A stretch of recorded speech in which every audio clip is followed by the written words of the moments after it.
Welcome, today we're going to show you how to send XRP from Coinbase to Tangem Wallet. So the first thing that you need to do is to go to Tangem Wallet and copy your wallet address. For external wallet, you'd like to transfer cryptocurrency like XRP, you'll need this to receive the cryptocurrency. So you need to copy the wallet address of the XRP coin in your Tangem Wallet. After you do that, you need to log in to your Coinbase account and click on send and receive as you see from here. So on the send tab, you need to paste your wallet address into the relevant fields. From the wallet address field, you need to paste the wallet address that you have copied from Tangem.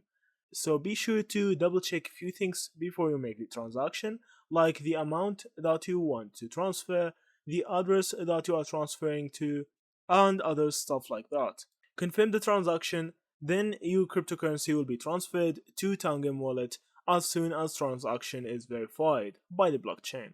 So that's actually how you send XRP coin from Coinbase to Tangem Wallet. Thank you for watching and see you in the next videos.